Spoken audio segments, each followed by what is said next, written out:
La junta de vecinos demolió mi puente sin aviso, así que los llevé a juicio y conseguí que sacaran a su presidenta. Afirmaron que mi terreno era parte de su vecindario ampliado, invadieron sin permiso y destruyeron un puente que había estado de pie durante décadas. Pero documenté todo, expuse sus mentiras en el tribunal y probé que no tenían autoridad sobre mi finca. El juez falló a mi favor, multó personalmente a su presidenta y obligó a la junta a pagar una restitución completa. Ahora el puente se erige más alto que nunca, y yo también. Después de pasar la mayor parte de mi vida adulta enterrado entre planos y fechas límite como ingeniero mecánico, ya estaba más que listo para cambiar el ruido de la ciudad por el silencio. Compré la finca un año después de jubilarme, no una cualquiera, sino 20 hectáreas de colinas suaves, bosques densos y un arroyo serpenteante que atravesaba el terreno como salido de un cuadro. Para mí no era solo una propiedad. Era paz, propósito y un lugar donde por fin podía respirar.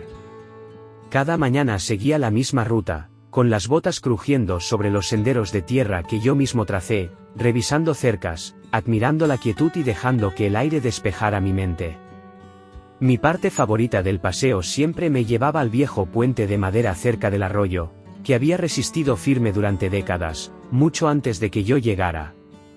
Conectaba la parte delantera del terreno con el pastizal del fondo, donde planeaba criar cabras en primavera. Ese puente no era solo funcional, era parte del alma de la tierra. Construido con solidez, desgastado pero fuerte, tenía carácter. Nunca imaginé que se convertiría en el centro de una batalla que yo no había buscado. Era una de esas frescas mañanas de otoño, del tipo que te despierta mejor que el café, cuando los vi, 2 hombres con chalecos naranjas al otro lado del arroyo, parados cerca del puente. Llevaban equipo de topografía y parecían fingir que estaban ocupados, mirando alrededor como si marcaran cosas en una lista. Dejé lo que estaba haciendo, reparando una sección de la cerca, y les grité: ¿puedo ayudarles en algo? El más joven, de unos 20 y tantos, se mostró sorprendido como si no esperara que alguien los interpelara. Acomodó torpemente su portapapeles y trató de sonreír. Solo estamos haciendo una inspección, dijo, mirando al hombre mayor a su lado, que parecía querer estar en cualquier otro lugar. Nos envió la asociación de vecinos. Eso me hizo fruncir el ceño. ¿Asociación de vecinos?, pregunté, manteniendo la voz firme. ¿Qué asociación sería esa? El chico revisó su portapapeles como si la respuesta pudiera haber cambiado. Los Álamos, esta es la zona, ¿verdad? Solté el aire lentamente, intentando contener la irritación que empezaba a hervir. No. Este es un terreno privado. No forma parte de ninguna asociación. Están en mi finca. El mayor por fin decidió hablar, con un tono tan duro como el hormigón. La dirección coincide con la que nos dieron. Si hay algún problema, debe hablar con la presidenta de la asociación. Di un paso al frente, con los brazos cruzados. Si hay un problema. Están en un terreno que no les pertenece, y agradecería que se fueran. El joven murmuró algo como perdón y empezó a retroceder, pero el mayor se quedó unos segundos más, observando la propiedad con una mirada que no me gustó nada. Finalmente, se dio la vuelta y caminó hacia su camioneta, estacionada justo fuera del límite de mi terreno. Mientras los veía irse, una sensación pesada se instaló en mi pecho. Había escuchado historias de asociaciones vecinales en urbanizaciones cercanas haciendo cosas como estas: multas por colores de pintura indebidos, amenazas legales por el diseño de los buzones, pero jamás imaginé que llegarían tan lejos. Mi terreno ni siquiera estaba dentro de los límites municipales. Sin aceras, sin farolas, sin razón para confundirse sobre dónde se encontraban. Me dije que tenía que ser un error. Solo unos guerreros del portapapeles confundidos que habían anotado mal la dirección. Tragué mi frustración y volví a trabajar en la cerca. Pero algo de ese encuentro seguía royéndome por dentro, como una advertencia silenciosa que aún no sabía cómo escuchar. 2 días después, volví del pueblo con la camioneta cargada, sacos de alimento, recambios de gas y algunas cosas más para prepararme para el invierno. Iba por la mitad del camino de grava cuando algo me llamó la atención, y sentí que el estómago se me caía. Al principio no podía identificarlo. La vista cerca del arroyo se veía rara. Aparqué la camioneta y caminé hacia el puente, mis botas levantando polvo con cada paso, cada vez más pesados. Pero cuando me acerqué lo suficiente, no había duda. El puente había desaparecido. No estaba dañado. No estaba en reparación. Desaparecido. Solo quedaban restos, madera astillada, tablones rotos y un puñado de clavos oxidados tirados en un montón descuidado al otro lado del arroyo. El agua, hinchada por las lluvias de la semana, fluía libremente donde antes estaban los soportes. Me quedé allí un minuto, intentando procesar lo que estaba viendo. Ese puente había aguantado durante décadas. ¿Quién lo habría destruido, y por qué? Entonces lo vi.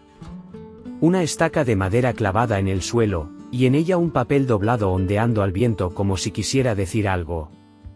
Me temblaban las manos cuando lo arranqué y leí el texto impreso. Aviso de retiro: según los estatutos de la Asociación de Vecinos Los Álamos, las estructuras no autorizadas que representen un posible riesgo para la comunidad han sido retiradas.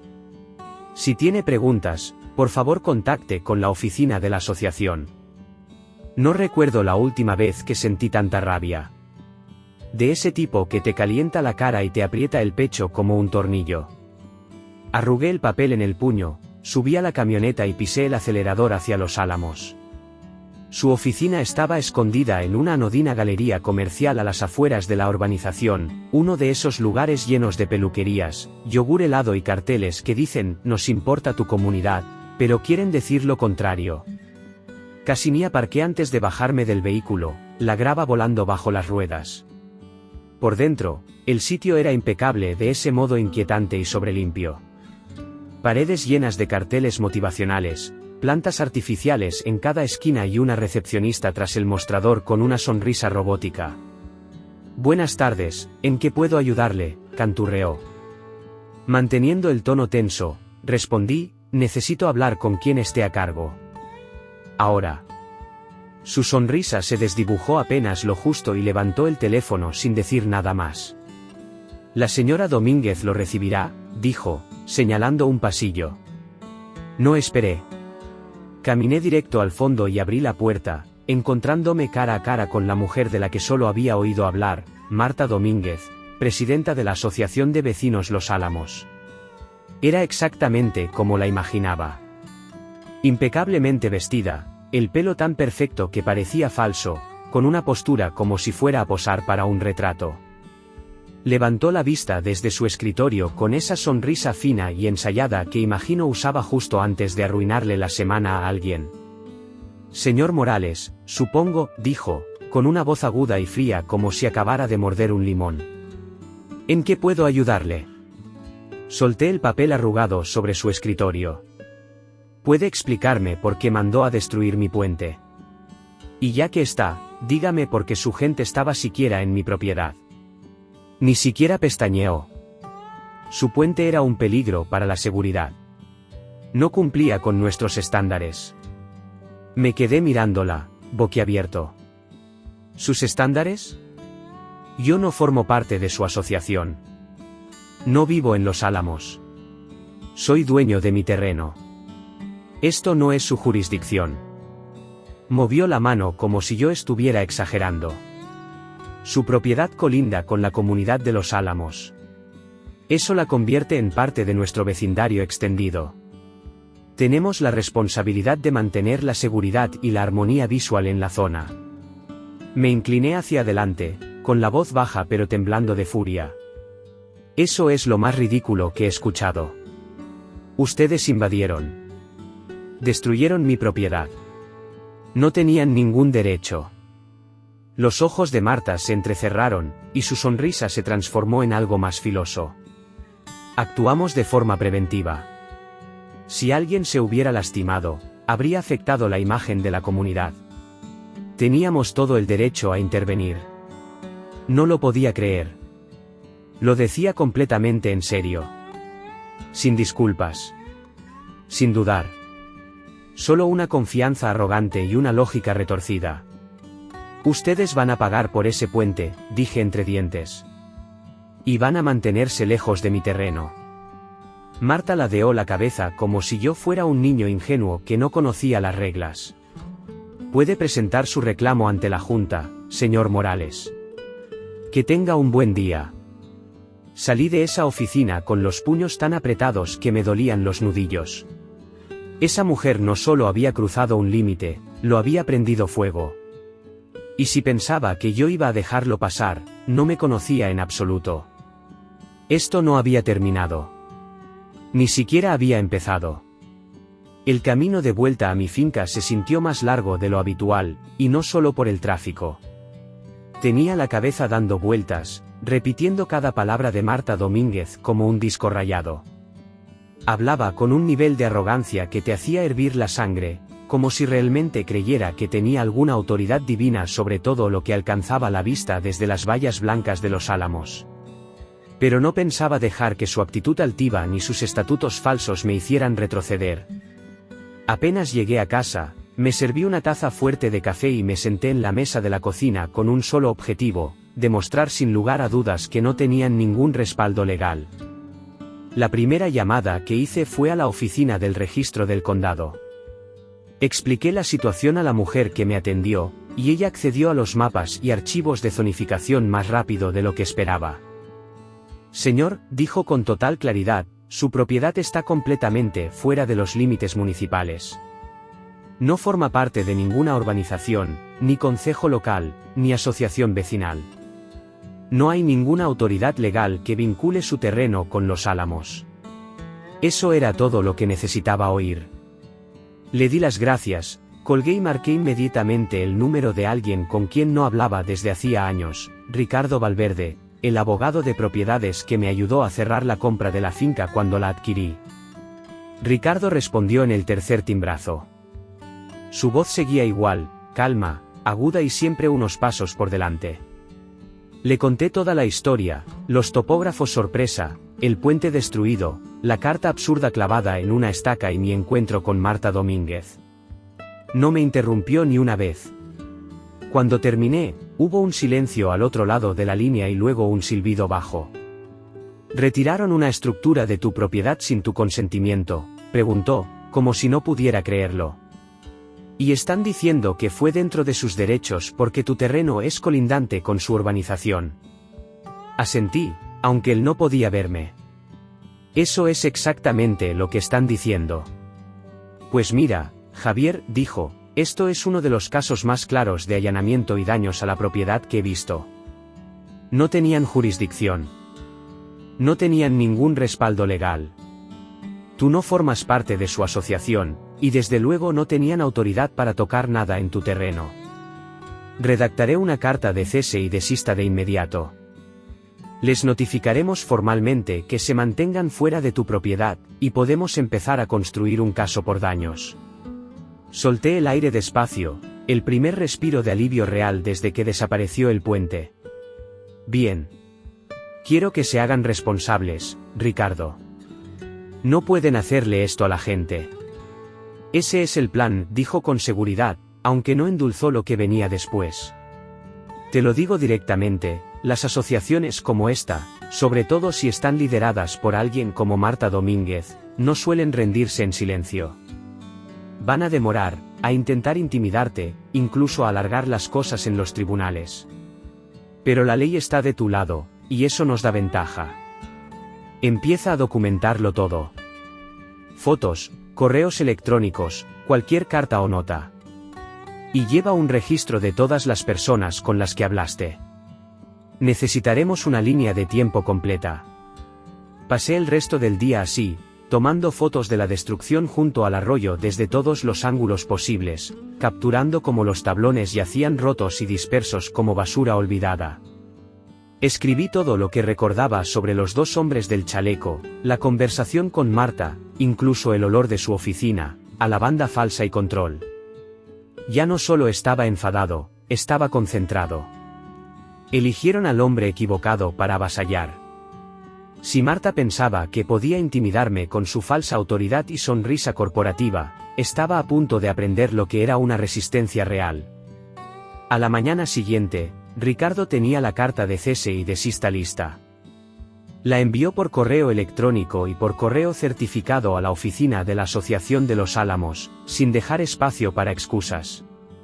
La carta era directa y firme, detallaba la intrusión, la remoción ilegal de propiedad privada, y dejaba bien claro que cualquier acción futura llevaría a una demanda. También exigía que ningún representante de la asociación pusiera un pie en mi terreno nunca más. Una vez enviada, esperamos. Pero no por mucho tiempo. 2 días después, Marta respondió, por supuesto que lo hizo, con un correo electrónico tan lleno de agresividad pasiva y jerga legal que parecía una parodia. Negó haber cometido alguna falta, afirmó que la asociación actuó de buena fe, e insistió en que el puente representaba un peligro inminente para la seguridad. Su tono rebosaba superioridad, como si me estuviera haciendo un favor al destruirlo.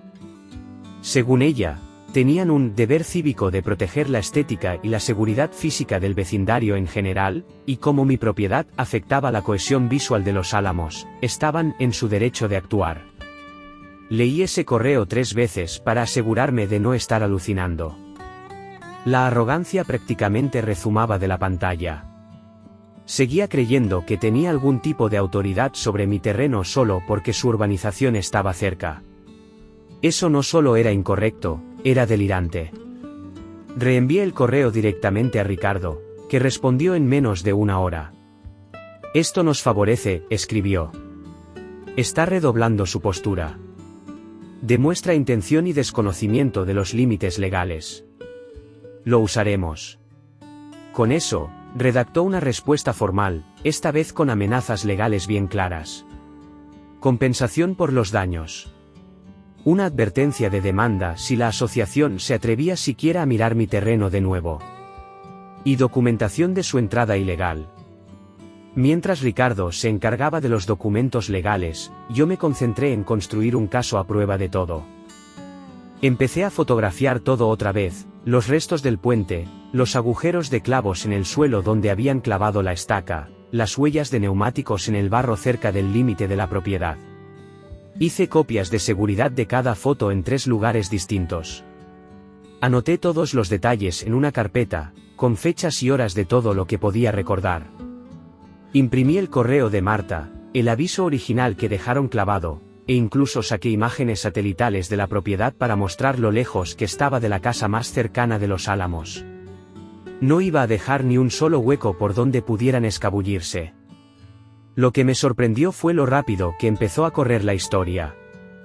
No se lo había contado a mucha gente, pero un vecino, un hombre mayor llamado Luis, que vivía unas parcelas más allá, pasó por allí mientras tomaba fotos. Le conté lo que había pasado, y sus ojos se abrieron de par en par. Marta Domínguez, preguntó. He oído historias. Multó a mi primo por tener una maceta que no combinaba con sus contraventanas. Al día siguiente, Luis publicó un resumen de lo que le conté en un foro local en línea. En ese momento no le di mayor importancia. Pero en una semana, explotó. Docenas de personas se unieron al hilo, gente de pueblos cercanos, propietarios rurales, incluso algunos residentes de los Álamos, compartiendo historias sobre Marta y la asociación extralimitándose. Algunas eran absurdas. Multas por la altura del buzón, amenazas por campanillas de viento, cartas sobre gnomos de jardín no compatibles. Sentí que, sin querer, había encendido algo más grande que una simple disputa por una propiedad. Nunca había planeado convertirme en la voz de nadie. Solo quería recuperar mi puente y que dejaran mi tierra en paz. Pero ahora parecía que era parte de algo más grande, algo que mucha gente había estado soportando en silencio durante demasiado tiempo. Lo que empezó como una publicación casual en un foro vecinal se convirtió en un incendio que jamás vi venir. El resumen de Luis sobre mi enfrentamiento con la Asociación de Vecinos de los Álamos ganó fuerza rápido. Primero unos comentarios, luego unas decenas, y en pocos días, estaba por todas partes. Gente de pueblos cercanos empezó a participar, incluso personas que se habían mudado de los Álamos hacía años, todas ansiosas por compartir sus propias historias de terror sobre Marta Domínguez y su cruzada vecinal. Era como si alguien hubiese destapado la olla a presión, y ahora todos por fin podían desahogarse. Algunas historias eran casi increíbles. Una mujer del pueblo dijo que la multaron por tener un felpudo que no combinaba con la pintura de su porche. Otro hombre recibió una advertencia por dejar la puerta del garaje abierta demasiado tiempo. Pero más allá de las quejas, lo que destacaba era el tono, la gente estaba harta. No solo molestos, estaban furiosos, cansados de ser microgestionados por una junta que parecía más interesada en actuar como dictadores que en mantener una comunidad. Y ahora, al enterarse de que la asociación se había atrevido a invadir propiedad privada fuera de su jurisdicción para demoler un puente, eso fue la gota que colmó el vaso para muchos. No pasó mucho tiempo antes de que empezaran a llegar mensajes a mi bandeja de entrada. Algunos eran de vecinos que apenas conocía. Otros, de completos desconocidos en condados cercanos. Gente ofreciendo consejos, compartiendo contactos de abogados o simplemente haciéndome saber que no estaba solo. Un tipo se ofreció a ayudarme a reconstruir el puente gratis. Una pareja del otro lado del arroyo, a quienes solo había saludado de lejos, me dejó un cartel hecho a mano que decía: "Defiende tu terreno". Lo clavé en el viejo roble junto al camino de entrada ese mismo día. Ese gesto pequeño significó más de lo que probablemente imaginaban. Entonces recibí una llamada que no esperaba. Una periodista local llamada Raquel Navarro me contactó tras ver la publicación en redes sociales. Dijo que había estado siguiendo el hilo y quería hacer una historia, no solo sobre el puente, sino sobre el problema mayor: asociaciones vecinales que se exceden, que intimidan y que actúan por encima de la ley. Al principio dudé. No buscaba titulares ni atención. Solo quería que las cosas se arreglaran. Pero Raquel fue persuasiva, con esa calma empática que algunos periodistas tienen. Tu historia podría ayudar a personas que han pasado por lo mismo pero sienten que no tienen voz, dijo. Eso me hizo reflexionar. Tal vez esto ya no se trataba solo de mí. Así que acepté reunirme con ella. Vino hasta la finca, caminó el terreno conmigo, hizo preguntas reflexivas y escuchó con atención. Vio los restos destrozados del puente original y las fotos que había tomado del daño. Le conté sobre la carta de la asociación, el enfrentamiento con Marta y los pasos legales que Ricardo y yo estábamos siguiendo. Me preguntó cómo se sentía que me arrebataran algo así. Le dije la verdad: se sentía como si me hubieran robado a plena luz del día, solo que la ladrona llevaba tacones y se hacía llamar presidenta. Unos días después, el artículo salió en el periódico local y en su edición digital. El titular era simple pero potente: Asociación Vecinal derriba puente de jubilados sin permiso, comienza la batalla legal. Explicaba todo con claridad, desde la demolición ilegal hasta los excesos de poder de la Asociación de los Álamos, pasando por el historial de Marta Domínguez imponiendo su autoridad más allá de lo aceptable e incluso de lo legal. La nota no solo se centraba en mi caso, pintaba un panorama más amplio de cómo estos grupos pueden salirse de control cuando nadie los hace rendir cuentas. La reacción fue inmediata. Más apoyo. Más correos. Incluso algunos funcionarios locales empezaron a prestar atención. La gente me agradecía por alzar la voz, por plantar cara, por no rendirme como tantos otros antes. Yo no había planeado ser la voz de nadie. Solo quería recuperar mi maldito puente. Pero ahora sentía que toda la comunidad estaba detrás de mí, y eso lo cambiaba todo. Con el engranaje legal en marcha y el respaldo del pueblo, decidí que era hora de dejar de mirar los restos y empezar a reconstruir. Ese puente había sido más que madera y clavos, era una conexión, un recuerdo y parte de la historia del terreno. Y aunque Marta Domínguez y su asociación pensaran que lo habían borrado, yo no iba a dejarles la última palabra. Llamé a un carpintero local llamado Tomás, un tipo callado, más o menos de mi edad, con manos curtidas y fama de hacer las cosas bien desde la primera vez. Cuando le conté lo que pasó, no dudó. Nunca he construido un puente con un dedo medio incluido, dijo sonriendo, pero lo resolveremos. La construcción comenzó la semana siguiente. El clima se mantuvo estable, y cada día que pasaba, el montón de tablones rotos era reemplazado por madera nueva, soportes más fuertes y tornillos que podrían aguantar una camioneta. Ayudé en lo que pude, cargando, midiendo, levantando, pero más que nada, solo quería formar parte de la reconstrucción. Cada martillazo, cada tabla clavada en su sitio, era como recuperar una parte de lo que me habían arrebatado. No me di cuenta de lo personal que se había vuelto hasta que una mañana me encontré parado en medio del nuevo armazón, mirando el arroyo, y sintiendo que algo dentro de mí se calmaba. Como si la tierra misma comenzara a respirar otra vez. El nuevo puente no era solo un reemplazo, era una declaración. Más alto, más fuerte y reforzado en todos los sentidos.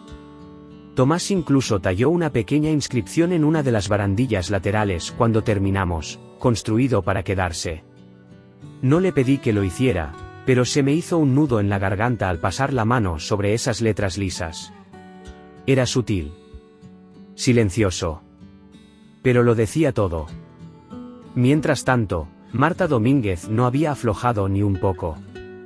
Si acaso, el artículo encendió aún más su ego. Publicó un comunicado en la web de la asociación, lleno de lenguaje frío y aséptico sobre normas comunitarias y malentendidos desafortunados. Afirmó que la asociación actuó con el interés de toda la comunidad en mente, y me acusó de exagerar un asunto menor por beneficio personal. Era ridículo, si no fuera tan descarado. ¿Qué beneficio personal se obtiene de perder un puente y gastar miles en reconstruirlo? Pero no hablaba para mí. Hablaba para sus fieles, ese puñado de miembros de la Junta y vecinos que todavía compraban lo que ella vendía. Lo que no entendía, o tal vez se negaba a aceptar, era que la marea ya había cambiado. La gente estaba observando ahora. La historia no iba a desaparecer, y cada palabra defensiva que soltaba la hacía ver más fuera de lugar. Pero yo no desperdiciaba energía en ella. Ya no. Tenía algo mejor en que concentrarme, ver cómo ese puente resurgía de las ruinas, viga por viga. Era más que madera, más que estructura. Era la prueba de que yo no pensaba rendirme. De que, por mucho que alguien se sintiera con derecho, no tenía autoridad para reescribir los límites de lo que era mío. Para cuando entramos al juzgado, el ambiente ya era otro. Esto ya no era una disputa personal, era pública, desordenada y mucho más grande que un puente demolido. Ricardo había pasado semanas construyendo el caso como un artesano, apilando cada correo, foto, documento y registro como ladrillos en una muralla. Estaba tan sereno como siempre, vestido con un traje gris oscuro y cargando una carpeta gruesa que bien podría haberse titulado La peor pesadilla de Marta. Me senté a su lado en la sala, intentando mantener las manos quietas, mientras la sala se llenaba de caras conocidas, vecinos, periodistas, incluso algunos residentes de Los Álamos que parecían desear estar en cualquier otro sitio.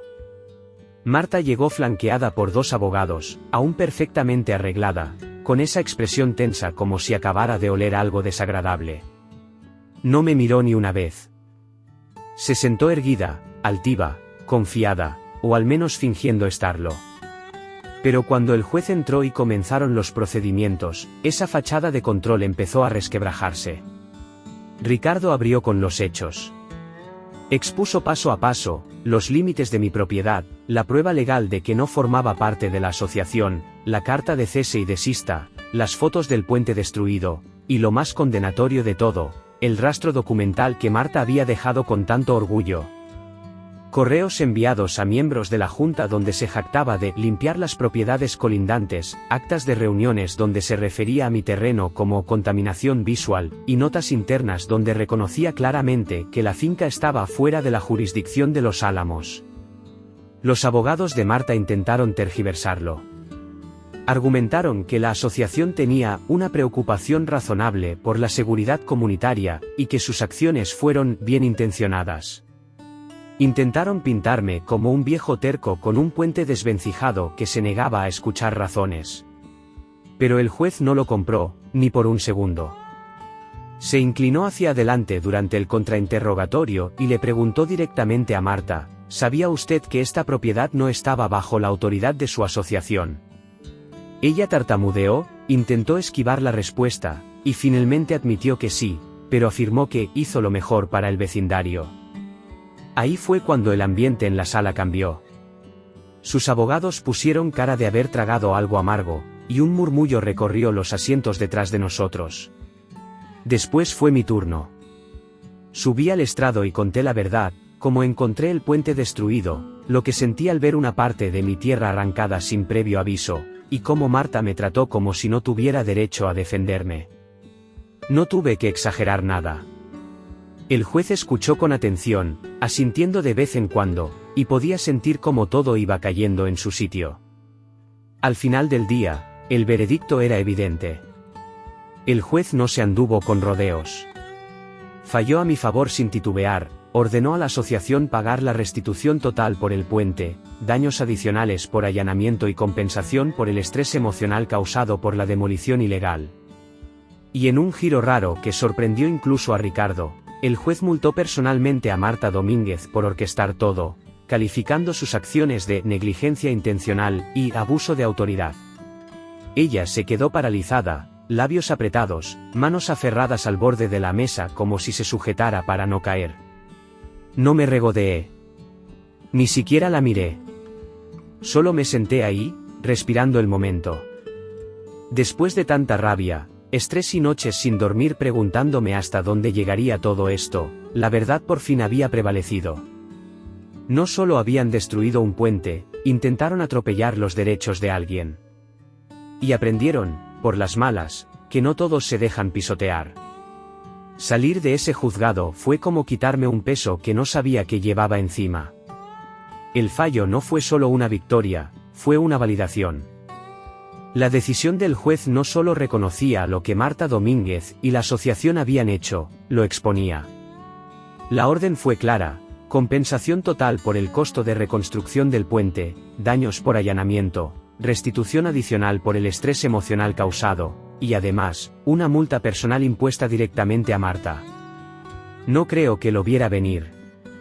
Un momento estaba sentada como la reina de su pequeño reino, y al siguiente, la hacían rendir cuentas frente a toda la comunidad que pensaba que gobernaba. La noticia del veredicto corrió rápido. El periódico local publicó otro artículo antes de que la tinta del fallo se secara, y esta vez el titular lo decía todo: presidenta de asociación multada por demoler ilegalmente puente de agricultor, juez emite fallo demoledor. Marta no aguantó ni una semana. La junta de la asociación convocó una reunión de emergencia, y no pasó mucho antes de que los residentes empezaran a exigir su renuncia. Durante años había mantenido su cargo como un emblema de poder, usándolo para imponer sus normas y castigar a quien no se ajustara. Pero ese poder empezó a desmoronarse cuando la gente vio quién era en realidad. La reunión estaba a reventar, y al final, Marta no tuvo más opción que dimitir, desprestigiada, avergonzada y ya no intocable. Con su salida, las cosas empezaron a cambiar. Los miembros restantes de la junta, tal vez dándose cuenta de lo cerca que estuvieron de hundir toda la organización, comenzaron a escuchar por primera vez. Anunciaron una revisión completa de políticas, prometiendo reescribir los estatutos para definir claramente los límites de la asociación, evitar abusos futuros y crear transparencia en la toma de decisiones. Incluso invitaron a residentes fuera de Los Álamos a asistir a reuniones abiertas si alguna vez se vieron afectados por acciones de la asociación. Era el tipo de cambio que nadie creía posible, pero ahora, nadie quería repetir la era Marta. En cuanto a mí, no fui a presumir ni a restregar nada. Me quedé en la finca, donde pertenecía, y dejé que los hechos hablaran por sí solos. El nuevo puente se mantenía alto y sólido, un recordatorio silencioso pero poderoso de lo que costó defender mi terreno. No había buscado una pelea, pero una vez que llegó a mi puerta, no iba a dejar que alguien como Marta Domínguez reescribiera las reglas. No en mi tierra. No en mi vida. Lo que significó más que la victoria en el tribunal fueron las personas, vecinos, agricultores, incluso residentes de Los Álamos, que empezaron a pasar solo para darme la mano, agradecerme o contarme sus propias historias. Algunos habían sido intimidados en silencio durante años. Otros habían dejado de intentar defenderse. Pero ahora, veían lo que podía pasar cuando alguien se plantaba y decía, basta. La victoria no era solo mía, pertenecía a cada persona a la que le habían dicho que se callara, que agachara la cabeza, y que no hiciera olas. Resulta que, a veces, las olas son justo lo que se necesita para despejar el camino. En las semanas posteriores al fallo, mi vida se estabilizó, aunque los ecos de la pelea aún no se habían disipado. Pensé que las cosas se calmarían, pero resulta que cuando te enfrentas a un matón y ganas, la noticia corre. Comencé a recibir cartas, correos electrónicos de gente que no conocía, incluso algunos mensajes de voz de personas en otros estados que habían leído la historia en línea. La mayoría solo quería darme las gracias, por defenderme, por no rendirme, por mostrar que la gente puede luchar y ganar. Algunos estaban lidiando con sus propias pesadillas con las asociaciones vecinales y pedían consejo. Siempre respondía lo mismo: comienza con los hechos, documenta todo y nunca dejes que el miedo sea la razón por la que te quedas callado. No pasó mucho tiempo antes de que los vecinos empezaran a aparecer en persona. Algunos traían pequeños obsequios, un pan casero, un tarro de mermelada, incluso un cartel hecho a mano que decía, mi tierra. Mis reglas. Otros venían solo para charlar. Se sentaban conmigo en el porche, me contaban sobre las multas, las amenazas, las cartas que no se habían atrevido a desafiar. Fue una experiencia humillante, escuchar cuántas personas habían estado aguantando en silencio el mismo tipo de abuso. Nunca me vi a mí mismo como un líder, ni siquiera ahora lo hago, pero supongo que cuando das el primer paso, la gente empieza a seguir tus huellas sin pedirlo. Fue entonces cuando comenzaron las reuniones. Al principio, solo éramos unos pocos reunidos en la tienda local de alimentos después del cierre, tomando café y compartiendo historias. Pero la noticia se esparció, y en un mes, ya teníamos suficiente gente como para mudarlo al centro comunitario. Agricultores, propietarios de viviendas, pequeños empresarios, hasta algunos de los Álamos, se presentaron para aprender cómo protegerse. Imprimí plantillas para cartas de cese y desista, ayudé a la gente a entender los mapas de zonificación y compartí todo lo que había aprendido enfrentándome a Marta y su ejército de defensores con portapapeles. No se trataba de venganza, se trataba de empoderamiento. Las conversaciones no solo trataban sobre la ley y la propiedad. También hablaban sobre la dignidad, sobre recuperar el derecho a vivir sus vidas sin ser micromanipulados hasta la sumisión. Un tipo se levantó durante una reunión y dijo, pensé que estaba loco por luchar contra esto. Ahora veo que solo era temprano. Eso me golpeó. Eso fue lo que me motivó a seguir.